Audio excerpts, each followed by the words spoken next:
Hey guys, welcome back to Technicos. Today we are going to install the Minikube in our local machine, which is macOS M4. You can follow the same procedure to install on any Mac with M series processor. Okay, it's not going to change. So basically we are going to start a Kubernetes series very soon, and I'm going to teach you Kubernetes from scratch to advanced level. For that, Minikube is required to be installed in your local machine. So this is going to be the first video in which I'm going to show you and demonstrate how you can set up Minikube easily, because it's a very complex thing. Slowly we are going to include a lot of things to the Minikube, but this is going to be very straightforward and basic setup. Okay, for this installation, which is extremely mandatory, one is your Docker Compose or Docker Desktop. You can just go here, go to install, and install for the Mac operating system Docker Desktop for Mac with Apple Silicon. Click on this and install, and make sure it is up and running. Okay, because anyhow the Minikube is going to use the container images to run.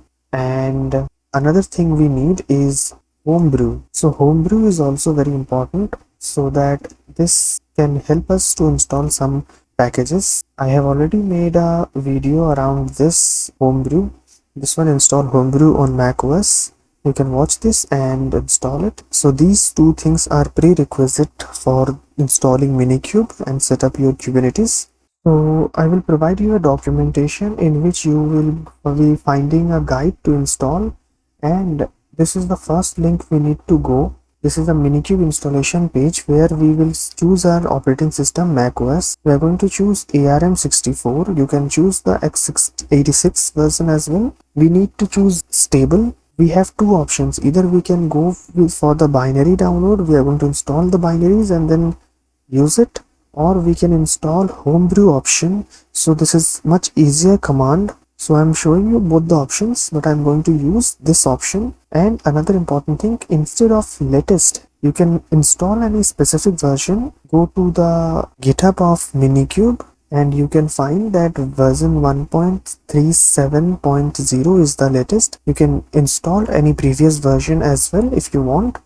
I'm going to install the latest one. Paste the command and hit enter. It's going to take a little bit of time to install and set up the Minikube. Just wait. Then run this command sudo install Minikube and your path, so that it will set up the path. It's important. Then run it. Once that is done, just type the command Minikube version. We can see we have the latest version. Now it's time to start the Docker driver. You can come to this documentation. Don't worry, I will provide every link so that you can go and understand by yourself as well. So we need to start a cluster using the Docker driver. So we are going to run this command, Minikube start driver equals to Docker. So Minikube start driver equals to Docker. So it's going to pull the base image, it's going to download the Kubernetes, and it's going to set up everything using Docker for us. We just have to wait. So it's around 450 MB. So it's going to take time. Wait. Okay, well and good. So our control plane node is set up. So this Minikube has created a single node local Kubernetes cluster using Docker as a runtime. If you don't understand what is a single node local Kubernetes cluster, don't worry. What is a cluster? If you don't understand, don't worry at all. I can promise you, I can guarantee you, I will teach you everything. Just subscribe to this channel and I will teach you everything about Kubernetes from basic to advanced, everything. Okay. Now, although the Kubernetes is installed, we can check Minikube profile and list. We can see that we have been assigned an IP address and version, and status is okay. Node is 1, active profile and all these things. But we don't need this. We need kubectl. Okay. What is kubectl? That is also a good question. If you are wondering what is kubectl, so the kubectl is a command line interface, which is the primary command line tool for communicating with and managing a Kubernetes cluster's control plane node. Okay, we have a control plane node, but we cannot communicate or manage properly without kubectl. Okay, we need to install that as well. To install kubectl, we can come to this Kubernetes official document. We have kubectl here, and we want to install for macOS. Okay, we can go down and we don't want for Intel, we need for Apple Silicon. So we can run this command to install the latest binary, but for kubectl I'm not going to install through binary, I'm going to install through the homebrew so that you can understand both the methods. So let's start. Brew install kubectl, a very simple command which is going to auto update the homebrew and install kubectl for you. So kubectl is already installed, so we don't need this, but for your case, if it is not installed, it's going to be installed. Okay, verify the kubectl installation. Kubectl version client. I think I had made some mistake. Client. You can see the client version.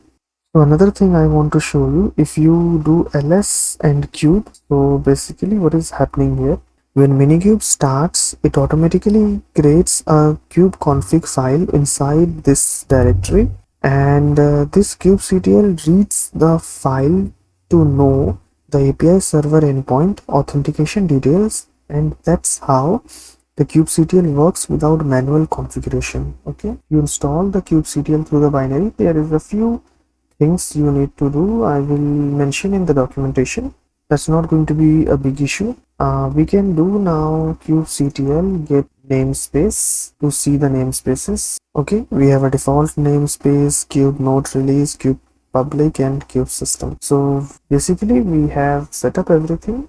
Optionally, I want to show you something that may excite you. We are going to enable the dashboards for Kubernetes. So Minikube dashboard, if we do, I guess it's not going to work. We need to enable few things for it to work. Let me just do Minikube add-ons list. You can see here there is something called metric server and dashboard, which needs to be enabled. So it's here, it's disabled, and dashboard is also disabled. Okay, I guess dashboard is enabled, but let's make sure. So we are going to do Minikube add-ons, enable metrics server, and we are going to do Minikube add-ons, enable dashboard if it is not enabled. Okay, now we can verify. Again, it's enabled. Okay, it's done. Now what we can do, you have a Minikube dashboard. Okay, you can open this Minikube dashboard. There is nothing to be displayed because you have not deployed anything, but if you deploy, you can clearly see the dashboard of that application. In this, all the metrics logs, you can see this here once you deploy something.